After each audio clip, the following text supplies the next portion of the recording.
oi, bom dia, bom dia, bom dia! Estamos de volta através das ondas do canal Educação em mais uma transmissão de aulas para o curso técnico em Finanças. Hoje, 17 de outubro do ano de 2022, estou diretamente do Estúdio 7, eu, o John como diretor de imagens, o Joseni como prof. assistente.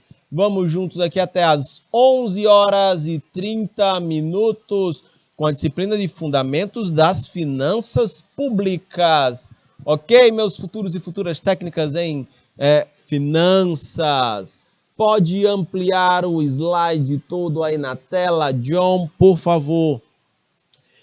Deixa eu calibrar aqui a minha canetinha mágica.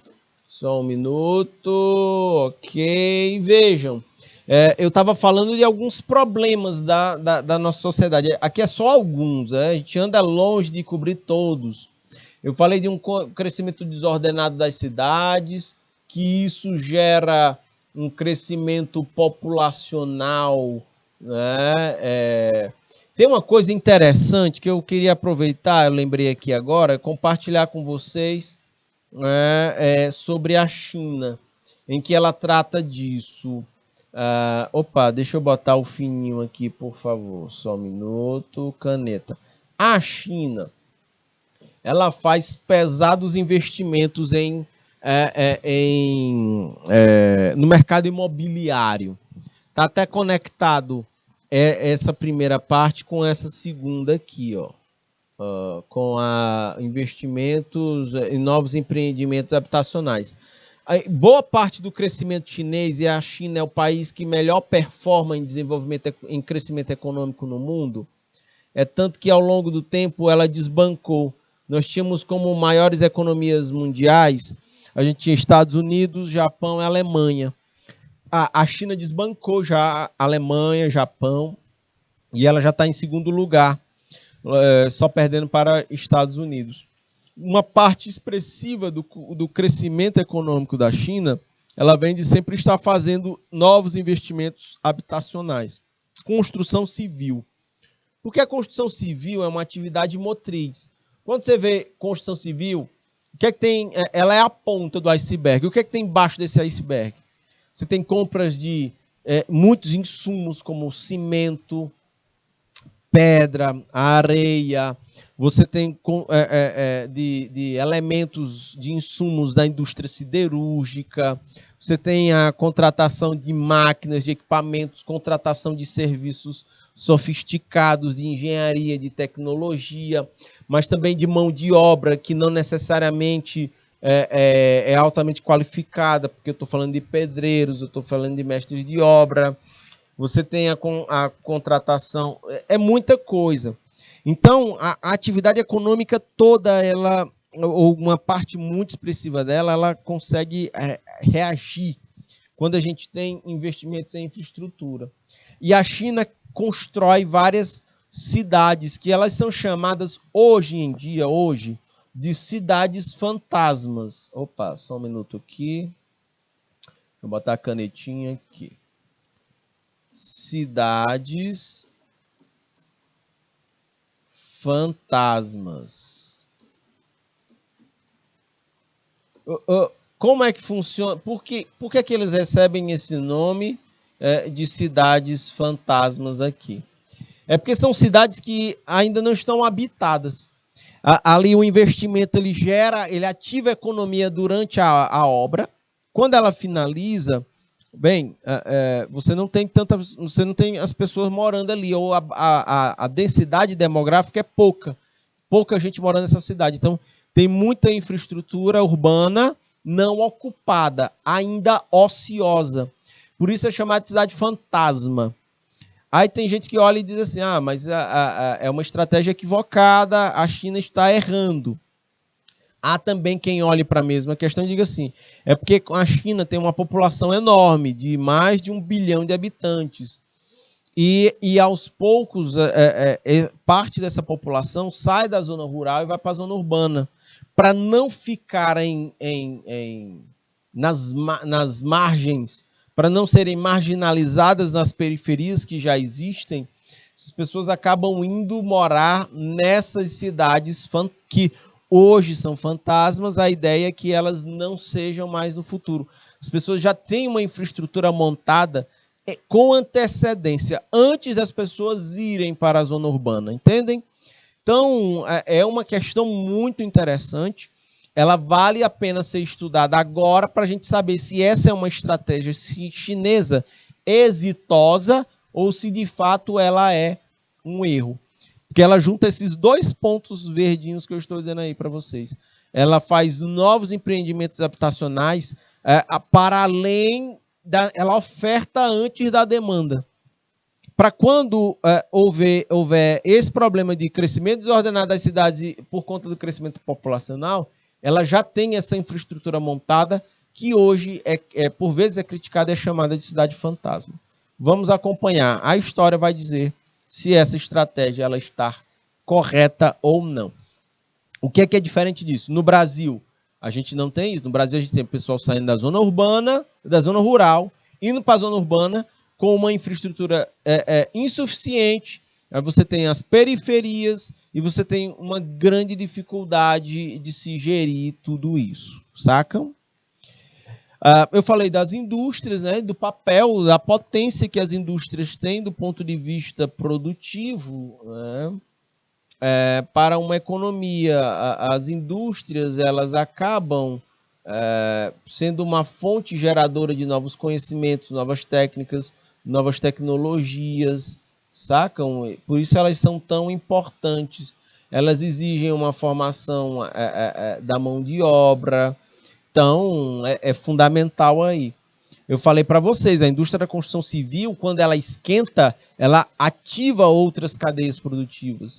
Na indústria automobilística, quanto mais carro você produz e vende, mais ativa, mais a indústria automobilística compra da indústria siderúrgica, ela vai comprar da indústria que produz autopeças, ela vai comprar da indústria que produz pneus de carro para montar os carros. Sacam? Olhem aí o tanto de atividade econômica que esquenta com a indústria automobilística. E ainda tem a prestação de serviços até mais sofisticados. Você tem os serviços de seguros dos carros que são vendidos. Aí você tem as oficinas especializadas e as oficinas, né, autorizadas para fazer a manutenção desses carros. Então, é muita coisa que se esquenta na economia quando a indústria automobilística está aquecida. E por aí vai. Por isso que indústrias ou estímulos às indústrias, elas podem ser muito importantes, podem ajudar a enfrentar alguns problemas aí. Do mesmo jeito, também, eu preciso ter uma mão de obra qualificada, instruída. Várias máquinas e equipamentos usados na indústria precisam de manutenção. E elas têm manual de instruções, mas uma pessoa com dificuldades de entendimento disso, porque tem baixo grau de instrução, podem levar a operar máquinas e equipamentos de forma equivocada, a gerar problemas cada vez mais comuns, aumento de necessidade de manutenção, quebras de máquinas mesmo. Então, são vários pontos que merecem destaque aqui. Outros problemas. Se a indústria automobilística também cresce, vai aumentar vai gerar um maior número de veículos. E aí qual é o problema disso? O problema disso é a infraestrutura, né?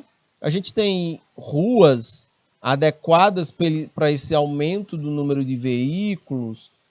Certamente que não. Então a gente vai ver vários problemas de congestionamentos. Em São Paulo, que é uma das cidades brasileiras mais globalizadas do mundo, um grande problema de São Paulo são os congestionamentos. As pessoas vão ter dificuldade de se deslocar de um lado para o outro. O tempo é muito maior, isso gera insuficiências, isso gera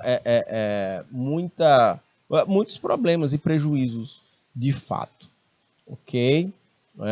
Sinal para controlar o trânsito, vias que não. Caminhão e carro, aí é um problema. E aí, vejam, tudo isso precisa de indução do poder público. sacam? Ou o poder público induz, ou ele entra aqui, porque o mercado em si, ele é incapaz de resolver esses problemas que eu estou dizendo para vocês. Então, o poder público, ele entra nesse sentido. Tá bom? Povo de Nova Santa Rita, povo de Joaquim Pires, vejam, para que tudo isso aconteça, né, de forma harmônica, não prejudicial, é necessário que se faça um planejamento, que se controle, que se direcione o crescimento. E não é o mercado quem vai fazer isso. Quem precisa fazer isso é o poder público. É necessário que todos esses elementos que eu destaco para vocês, que eles sejam controlados, direcionados. É o controle da experiência, literalmente. Tá bom? Ou a gente controla a experiência, ou a gente vai perder o controle. Né? Por exemplo, para enfrentar o Covid, nós tínhamos duas abordagens. Pode voltar aqui para mim, John, por favor. Vejam só. Primeira abordagem. Você poderia deixar a população se contaminar e, na medida que a gente vai pegando a doença, a gente vai criando os anticorpos, a gente vai ganhando uma imunidade. Ela é chamada de imunidade de rebanho, entendem? Então, você vai deixando. Você não controla a experiência. Você vai deixando as pessoas interagirem, se contaminarem. É óbvio, você vai criando ali uma imunidade de rebanho, as pessoas vão ficando imunes à doença, pegou uma vez, mais forte, pegar outra, ou não, né? Aí a pessoa pegou uma segunda, uma terceira, já vai ser bem mais fraca, porque seu organismo já reconhece aquele corpo estranho, aquele vírus. Sacam? Detalhe, eu não estou controlando a experiência. E isso tem um ponto fraco. Quando você não controla a experiência, nesse meio, muita gente, ou a maior parte da população, ela não vai ter sintomas graves e vai ter a doença e vai adquirir a imunidade, mas um percentual grande vai ter sintomas fortes, vai precisar de serviço de saúde, não vai ter serviço, porque apesar de ser um percentual menor, ainda assim não tem percentual, não tem estrutura para atender todo mundo, muita gente vai morrer nesse meio, neste primeiro cenário. Qual é um segundo cenário? É vacinação. Quando você vacina as pessoas, você está controlando a experiência. As pessoas não estão, elas vão pegar o vírus, mas a vacina já criou, já preparou o organismo para enfrentar aquele vírus. Né? Tem gente que, sem vacina, não iria manifestar sintomas graves. É um percentual maior. Mas o percentual menor que fosse manifestar os sintomas, manifestaria sintomas mais leves, não seriam mais graves ou fortes.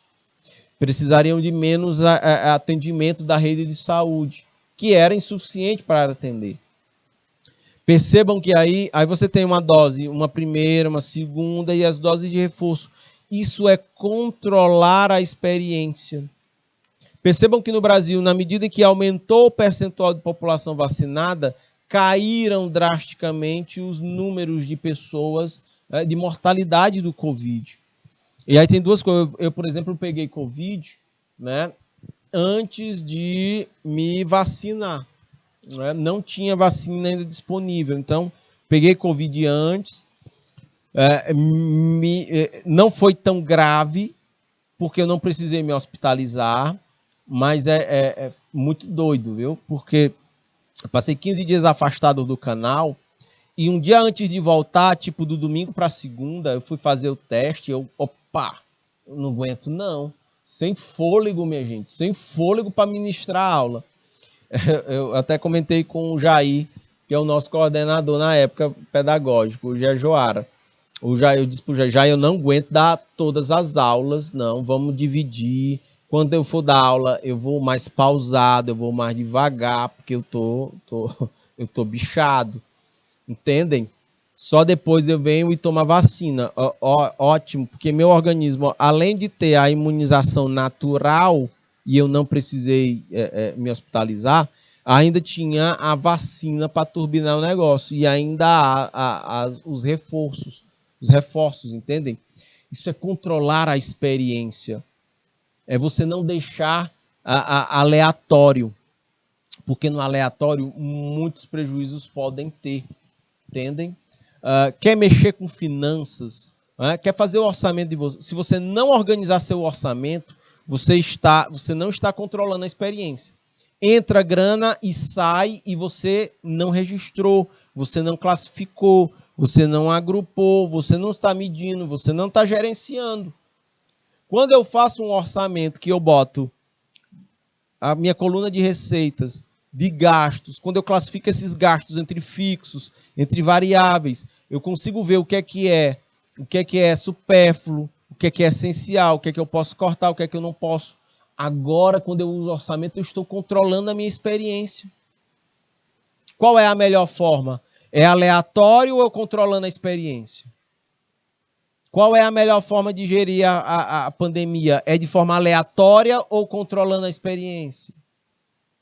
Qual é a melhor forma de estudar? É de forma aleatória, sem estratégia, sem objetivo, sem técnica? Ou a melhor forma de eu estudar é tendo objetivo, é tendo metas e aplicando estratégias? Qual é a melhor forma de estudar?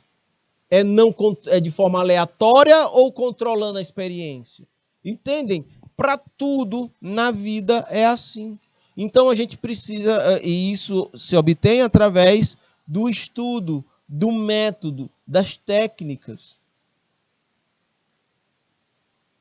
O mercado não pode ser deixado operar de forma aleatória.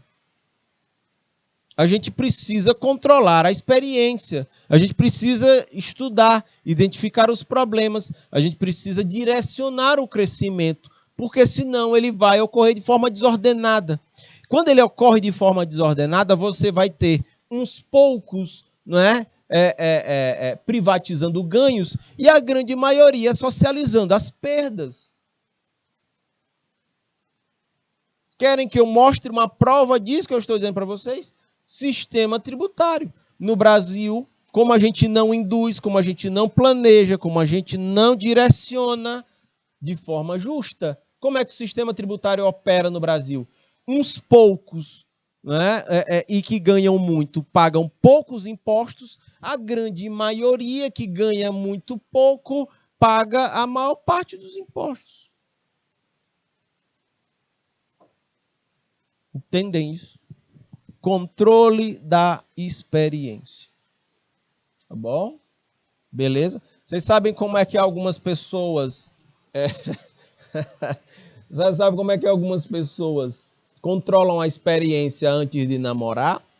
A pessoa nunca namorou. Meu Deus, e agora o que é que eu vou fazer? Você vai aleatório?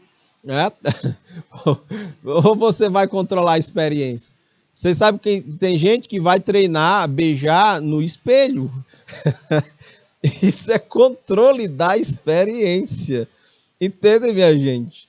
Né? E não deixar aleatório. Né? Vai lá e pá, e bate o dente no dente do outro e dói. E aquela coisa constrangedora. E você abraça forte demais e está sufocando a outra. Vocês entendem isso? Controle da experiência para tudo na vida faz sentido. Tá bom? Câmbio. Vai de namorar a primeira vez a estudar as finanças, a fazer o orçamento familiar, vai para a gente planejar políticas públicas, para desenhar estratégias das empresas onde a gente trabalha. Beleza? Tudo bem? Essa aula ministrada aqui, ela é controlada. Isso que é uma experiência controlada. Eu tenho um roteiro de aulas, eu tenho aqui os slides, eu tenho a minha vivência e minha experiência como professor, e eu vou ministrando conteúdo, eu vou encaixando os exemplos, eu vou contando as histórias, eu vou fazendo as pontes. Né? A ideia é deixar que a coisa seja a mais clara possível. Tem um elemento que é fundamental nesse contexto, é a participação de vocês. Isso é fundamental. entendem? Porque é um elemento a mais que me ajuda na hora de estar aqui à frente ministrando esta aula, entendem? Beleza, tudo bem, minha gente, câmbio. Pode ampliar o slide todo aí na tela, John, por favor. Ok. Olha aí, Andressa, eu pego o grip direto e sempre cada vez mais forte. Também tem isso. Qual é o detalhe, Andressa? É porque o vírus da gripe, ele é mutante. Então, você não tem um tipo de gripe. A gente tem vários tipos de gripe. Para algumas, seu organismo é mais preparado. Para outros tipos de gripe, ele não é tão preparado. Então, acontece isso. Às vezes, Andressa, é tua imunidade que está baixa, aí a gripe vem mais forte, né? Acontece demais. É por isso, Andressa, que a gente não pode deixar aleatória. Você tem a vacina contra a gripe H1N1. Você toma. Aquilo ali serve para um tipo de gripe, mas não te imuniza para todas as demais, né? E aí tem esses detalhes. Por isso que é redução de risco. Quando a gente controla a experiência, a gente está reduzindo o risco, entendem? De as coisas darem errado. Vai eliminar o risco completamente? Não. Mas a gente está reduzindo o risco. Vocês querem um exemplo? Volta aqui para mim de novo, John. Porque é tão interessante isso que cabe vários exemplos aqui que eu já dei para vocês. Vocês já assistiram Fórmula 1 na televisão? Passava antes na Globo, agora passa na Band. Fórmula 1 era uma coisa de doido.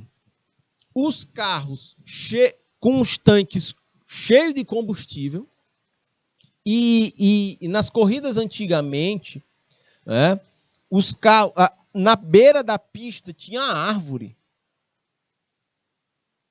Os carros numa velocidade enorme. Se o carro derrapasse e saísse fora da pista, imagine aí o carro batendo numa árvore. É uma bomba, explodia, morria tudo. O fogo queimava a árvore, quebrava o carro e matava o piloto. Entendem isso? Era muito risco. Né?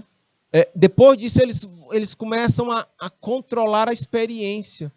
Vão tirando as árvores da beira da pista. Para quê? Reduzir o risco de um acidente mais grave. Aumenta a área de escape. Ali, você tem ali, depois da pista, você tem um vão, você tem uma área onde o carro vai com material que ele reduz a velocidade do carro. Se o carro derrapar e sair fora da pista, aquele material, naturalmente, ele tende a reduzir a velocidade do carro. Mas, ainda assim, o carro pode estar veloz. Aí você tem um muro de contenção.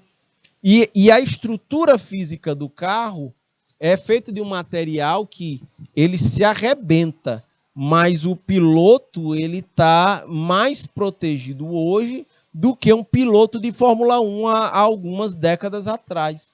Entendem? Isso é controlar a experiência. E ainda assim tem gente que morre. Pode acontecer. Qual é a ideia? Reduzir os riscos. Ficou claro, minha gente?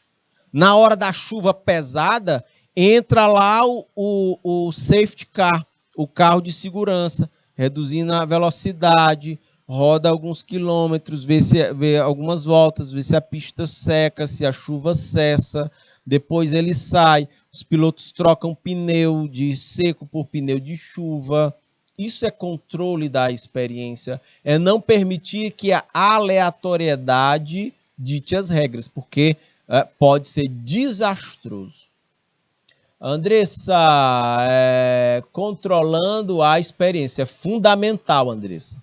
Fundamental. O controle da experiência. Tá bom? Beleza, câmbio. Câmbio. Quando você faz um protótipo de alguma coisa, você está controlando a experiência. Uma empresa, ela cria um protótipo de um produto e experimenta, ela testa antes de lançar, porque é controle da experiência. Entendem? Tudo bem? Câmbio. Vamos diante. Pode ampliar o slide todo aí na tela. Isso é fundamental, viu? Faça até uma hashtag. Controle as experiências que vocês venham a ter na vida. Tentem controlar. Vocês estão eliminando completamente o risco? Não. Vocês estão reduzindo os riscos de não dar certo. E se não der certo, ainda assim, né, vocês têm uma margem de segurança. Entendem? Controle da experiência. Controlem a experiência de vocês estudarem. Controlem a experiência de vocês estarem estudando. Como é o processo de estudo de vocês? É aleatório ou é controlado? É planejado? Esse controle da experiência, Andressa, que eu falo é planejamento. Mas um planejamento flexível e que permita aí que você faça ajustes, que você faça correções na rota, que você erre, mas você erra menor. Saca? Você erra pequeno. Se você não planeja nada, os erros são enormes, os prejuízos são enormes. Se você planeja e erra, a ideia é que este erro é menor. Saca? É um erro menor e você consegue ajustar e continuar na sua rota. Ok, minha gente? Tudo bem? Câmbio. Vamos adiante. Olhem aqui alguns exemplos que por favor, minha gente, me digam aí se faz sentido isso que eu estou dizendo para vocês. Sim ou não, por favor, me digam aí pelo chat. Olhem exemplos da aplicação das finanças públicas. Eu tenho uma imagem, eu tenho uma foto aqui na zona rural e uma numa zona industrial. Sacam? São políticas públicas, né? As finanças públicas elas serão aplicadas de forma diferente aqui. Nessa zona rural, a gente precisa de iluminação, pavimentação aqui das vias, você vai precisar de saneamento básico, com certeza. Você precisa de uma série de questões. Precisa de legislação. Vocês sabem por que precisa de legislação? Porque vamos imaginar bem aqui que a pessoa, a proprietária desse lote bem aqui, ó. Deixa eu ver com que cor eu destaco aqui. Eu acho que é o vermelhão. Ó, vocês estão vendo que aqui tem um lote, uma propriedade rural aqui, ó. Tem um lote aqui. Sacam? Esse aqui, ó. Esse lote aqui. Ok? Desse lado.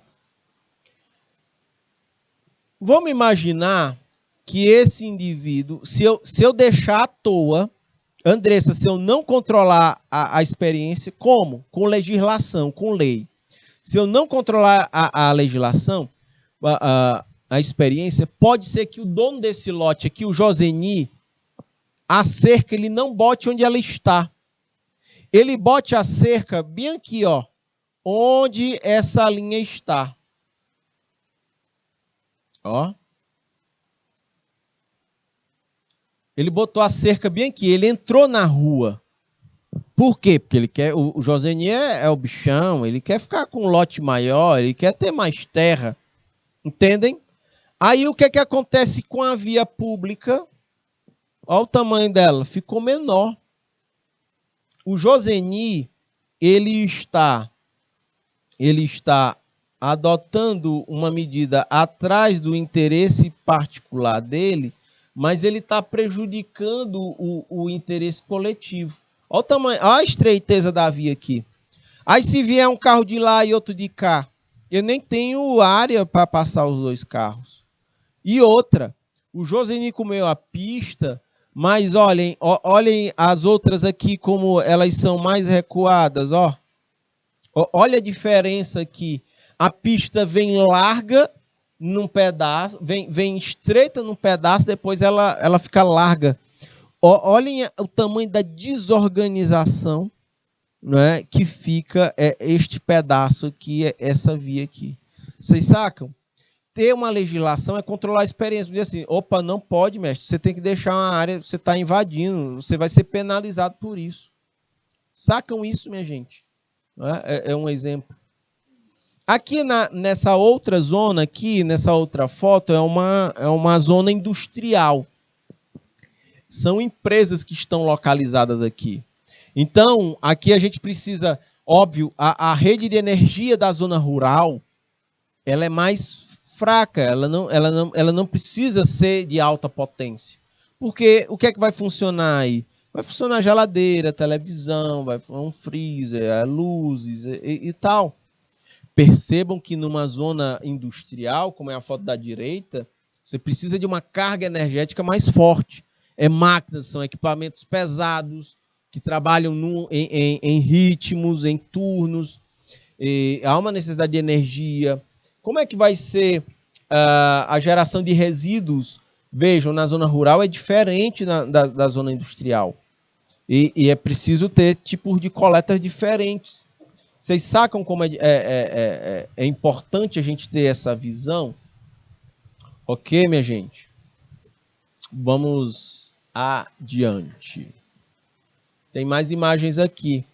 Olhem aqui. Aqui eu tenho uma outra imagem que ela remonta à infraestrutura urbana. Eu estou no centro de uma cidade. Você tem uma parte aqui até comercial, certamente nesse prédio. Não é? Ele parece ser comercial. Então, você vai ver uma série de coisas. Necessidade de estacionamento aqui. Você vai ver transporte coletivo aqui.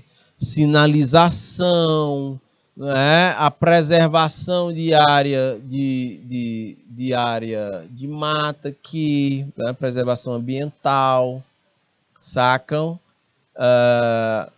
E fluxos de carros que tem que ser geridos aqui. Isso é controle da experiência, porque se você deixar aleatório, minha gente, é o caos.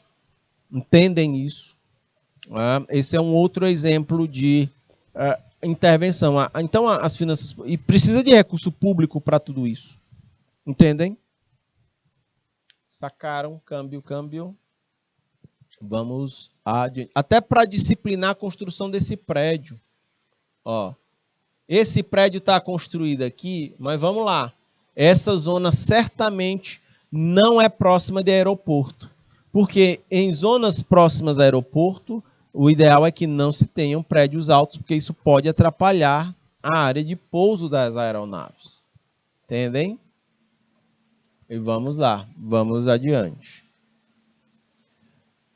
É importante para a aplicação das finanças públicas, meus caros e caras técnicas em finanças, identificar os territórios e as diferentes características. A gente tem que compreendê-los para a definição das políticas públicas que vai se ter nessa região. O território, a gente diz que é um nome político. Deixa eu botar o roxinho aqui. É um nome político que a gente dá para... É um país, é uma cidade, é um bairro. Entendem? E isso é território. Quando eu falo de finanças públicas, é Estado, governo federal, estaduais, municipais, é essa a ideia. Entendem? É de um bairro, é de uma cidade, é de um país, é de uma região. E a gente precisa levar em conta todos os aspectos físicos, sociais, econômicos, históricos, culturais. No Japão, prédio é construído com mola, porque aquela região é vulnerável a terremoto. Se vem o terremoto, o prédio, as molas amortecem o impacto do terremoto. Para construir prédio aqui no Piauí, ou em São Paulo, ou em qualquer outro lugar, precisa construir um prédio com estrutura de mola? Não. Entendem? Porque não somos vulneráveis a terremoto. E se bem que a Terra deu umas tremidas aqui. O mundo é tão doido, né? Que a Terra já deu umas tremidas aqui. Teve um terremoto aqui na escala 4 ponto pouco, em algumas regiões aqui. Eu não cheguei a sentir, não. Sacam? Mas entre as questões históricas, culturais, sociais, físicas, né? Tudo isso entra na conta E vamos pensar aí nos polos de vocês, as características que se tem. Ó, Joaquim Pires tem a Lagoa a Lagoa do Cajueiro, lá tem uma comunidade de pesqueira, né? Você tem uma cooperativa, ou é a associação de pescadores que trabalham lá, né? Em Landry Salles não conheço, então não sei se Landry Salles tem lago ou se dá para desenvolver essa atividade, entendem? Então, para Joaquim Pires é uma realidade. Para Landry Salles pode ser outra, né? Pode ser que a região de vocês não tenha um lago, né, onde se dê para produzir peixe, mas vocês vão ter outras potencialidades, entendem? É preciso essa compreensão para a ótima aplicação do recurso público, para que você não aplique e, de repente, aquela aplicação não gere retorno. Estou trazendo mais imagens aqui. Olhem só. Quando você não controla a experiência, Andressa, você constrói um bairro na beira de um rio. O bairro fica no nível mais baixo do que o rio. Aí, quando chove demais, a lâmina do rio cresce, o rio vai alagar ali aquelas casas ribeirinhas. Entendem? Aí você não tem o controle da experiência. Está aí, alagado aí, muitos problemas e prejuízos públicos e para as pessoas que moram na região. Entendem? Na outra foto, você vai ter um controle da experiência. Você vai ter aqui um centro urbano, você vai ter uma área urbana muito densa, mas você vai ter também aqui, ó, árvores, não são à toa, elas estão à margem de um lago, sacam? E esse lago é artificial, né? É planejado. Esse lago certamente ele ajuda no clima, ele pode abastecer para a cidade e essa região em algumas coisas. Né? Vejam as vias bem estruturadas. Você vê um planejamento aqui. Como a cidade cresce, como ela ocupa, como ela expande o seu espaço urbano. Isso tudo passa por essa coisa do planejamento e da aplicação das finanças públicas. Beleza, tudo bem. Vocês percebem isso nas cidades de vocês?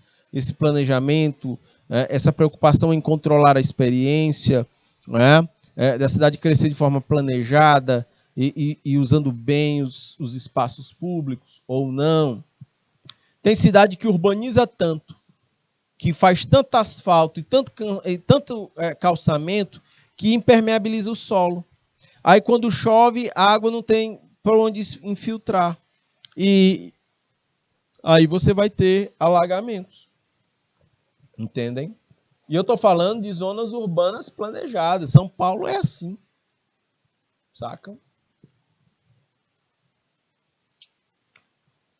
Algumas aplicações ainda das finanças públicas, investimentos na área de habitação. Qual é a ideia? Minha gente, uma cidade,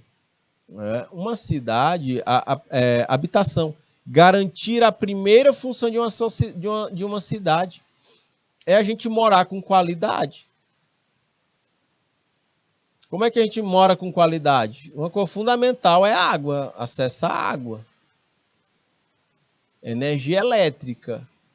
Uma outra que é nova, mas é tão importante quanto: conexão com internet, saneamento básico, a oportunidade de estudar perto de onde eu moro, de trabalhar perto de onde eu moro. E isso pode garantir qualidade. Então, vejam, habitação, transporte, garantir diferentes acessos aos espaços urbanos. Se você sai de casa para o trabalho, você ter transporte público, de você quer sair de casa para ir para o lazer ou para buscar atendimento de saúde, que você tenha transporte público. Você quer votar no processo eleitoral, você tem transporte público para você se locomover. Essa aí que é estudar, é isso. Estão conectadas diretamente, viu? As duas aqui, ó, estão conectadíssimas. Uma coisa não pode avançar sem a outra, sacam? E esse é um olhar das finanças que as finanças públicas precisam ter. Abastecimento de água, né, para as pessoas. Como é que será esse abastecimento de água? Ele atende às necessidades? Por isso que eu mencionei para vocês na aula passada. Tem comunidades em que o abastecimento de água não é viável economicamente, mas precisa ser feito do mesmo jeito, porque é interesse público, não é privado. Então, abastecimento de água, toda zona urbana precisa e rural precisa de coleta e tratamento dos resíduos. Eu estou falando de lixo. Né? Como é a coleta de lixo aí de vocês? Ela é boa? Ela é muito ruim? Qual é a destinação? Vai para um aterro sanitário controlado ou é jogado de qualquer forma no meio ambiente, sem controle da experiência? Entendem? Como é que funciona isso? E aí também decorre disso, né? Eu tenho aqui a limpeza urbana, como é que ela ocorre? Ela é sistemática, ela é feita, a cidade é suja? O pessoal que vem de fora sempre destaca, Teresina é uma cidade limpa, né? Sempre organizada, né? A gente não pode perder a qualidade nesse sentido. Então, limpeza urbana. Como é aí na cidade de vocês? Um outro ponto urbano que é importante as finanças públicas olharem: drenagem das águas pluviais, as águas das chuvas, a água chove. E aí, para onde essas águas vão? Elas são armazenadas, elas alagam, elas mais causam problemas do que soluções. Como é que funciona essa drenagem das águas pluviais? Esse é um problema grande, né, dos grandes centros. Né, os alagamentos, a água não tem para onde escoar. Outra aplicação das finanças públicas em segurança pública, né? E você está vendo os policiais. Aí entra uma outra questão do controle da experiência. Sai, tá? Os policiais, aí eles vão fazer uma abordagem. Minha gente, existem vários relatos de abordagens completamente desnecessárias da polícia para com parte da população. Né? Como é que se controla essa experiência? Isso está sendo feito em São Paulo. O que é que fizeram? Botaram câmeras nas viaturas e nos coletes policiais. E é muito bom, porque o policial, não, se ele for vítima, se a pessoa abordada for querer pagar uma propina para ele tem prova de que a pessoa está lhe pagando uma propina, e você pode usar isso contra a pessoa. Ao tempo em que, para o cidadão que foi abordado de forma irregular, a imagem mostra e o policial vai ter uma prova contra ele. Ora, eu estou dando aula dentro de um estúdio para uma câmera, é uma experiência extremamente controlada. E isso é ótimo. Entendem isso, minha gente? Câmbio. Então, nós temos esses pontos aqui. Tem mais exemplos aqui de aplicação das finanças públicas aqui. Atendimento de saúde pública de urgência e móvel para atender as pessoas no momento em que elas precisem de ajuda. Um problema é que quando a gente tem você é disponibilizada ligações, a possibilidade de ligação, tem muita gente que dá ou que faz, como é que eu vou dizer, trotes, e atrapalham a assistência médica de urgência. Mas vejam, é a aplicação das finanças públicas nesse sentido. Beleza? Olhem aqui a urbanização, construção de praça. Aqui é muito curioso, porque vejam, nessa praça aqui, ó, isso aqui era grama. Isso aqui era grama. Qual é o detalhe? O desenho da praça é feito, só que a pessoa tem que dar uma volta aqui para chegar bem aqui na faixa de pedestre. Foi o que o pessoal fez ao longo do tempo.